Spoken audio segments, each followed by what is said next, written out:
చంద్రబాబు గారికి చాలా పెద్ద కష్టం వచ్చిందండి. ఆయన మన జాతి సంపద, సీనియర్ మోస్ట్ నాయకుడు, దేశంలో ఉన్న రాజకీయ నాయకుల్లోనే సీనియరు. కనుక అటువంటి నాయకుడికి వచ్చిన కష్టాన్ని గురించి మనం కూడా పరిశీలించాల్సిన అవసరం ఉంది కదా. అదేంటంటే నిన్న క్రిస్మస్ రోజున వాజ్పేయి గారి శత జయంతి కూడా.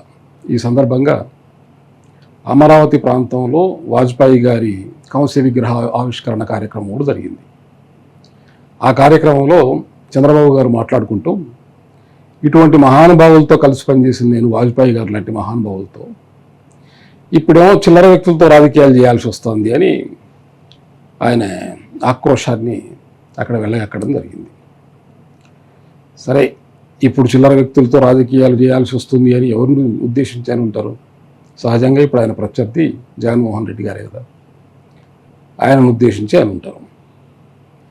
ఇందులో నిజాలు ఏమిటి పరిశీలించడం పెద్ద సమస్య కాదు, పెద్ద ఇష్యూ కాదు, చిన్న సబ్జెక్టు. ఎందుకంటే వీళ్ళిద్దరూ ప్రత్యక్షంగా తలపడడం మొదలై 11 ఏళ్ళు, 2014 ఎన్నికల నుంచి. ఈ 11 ఏళ్ల ప్రయాణంలో పెద్దగా ఎక్కువ అంశాలు కూడా తీసుకోవాల్సిన అవసరం లేదు. వాళ్ళ పొత్తులు, రాజకీయ పొత్తులు, అవకాశవాద పొత్తులు, వాటి గురించి ఎవరు అవకాశవాదాల పొత్తులు పెట్టుకున్నారు అనే అంశం ఒకటి. రెండోది, ప్రజలకిచ్చిన హామీలను అమలు చేయడంలో ఎవరు చిత్తశుద్ధి చూపించారు, ఎవరు మోసం చేశారు. ఈ 2 అంశాలు తీసుకున్నా కూడా సరిపోద్ది.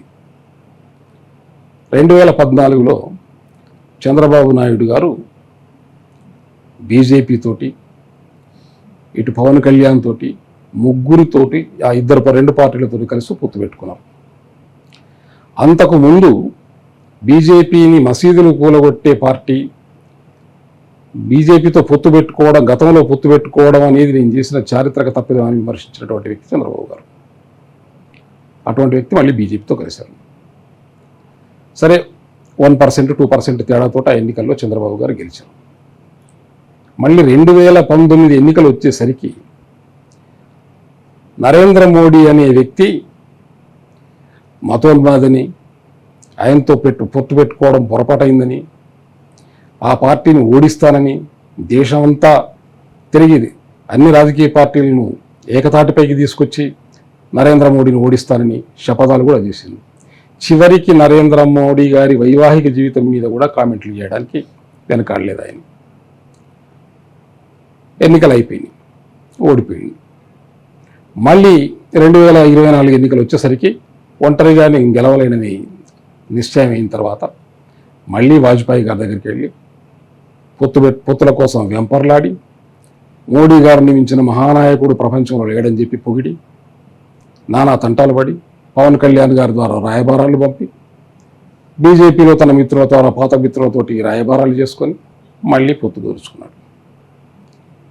ఈ మొత్తం కాలంలో, ఈ 3 ఎన్నికల కాలంలో కూడా ఏ రోజున జగన్మోహన్ రెడ్డి గారు ఇంకో రాజకీయ పార్టీతో పొత్తు అనేదే పెట్టుకోలేదు. కనుక అవకాశవాద పొత్తు అనడానికి అవకాశమే లేదు. ఇదొక అంశం. రెండవ అంశం, ఎన్నికల హామీల గురించి మాట్లాడుకుందాం.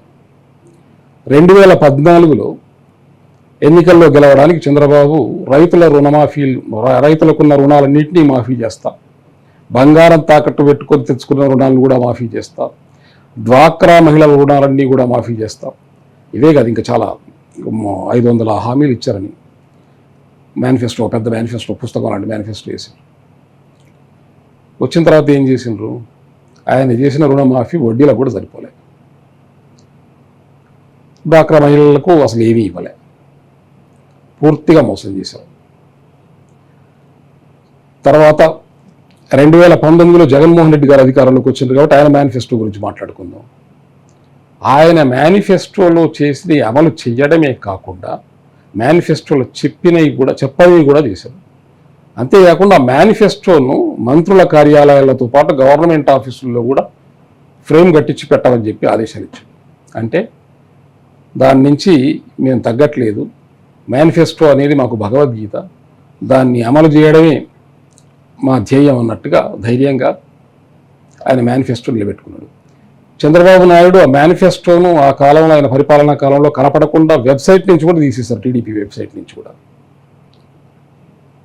తర్వాత మళ్ళీ మొన్న సూపర్ 6 హామీలతో మళ్ళీ అవకాశవాద పొత్తులే కాకుండా సూపర్ 6 హామీలతో కూడా ముందుకొచ్చిండు. ఆ సూపర్ 6 హామీల్లో ఏం అమలు చేశాడో, ఎంతవరకు అమలు చేశాడో మనం చూస్తూనే ఉన్నాం.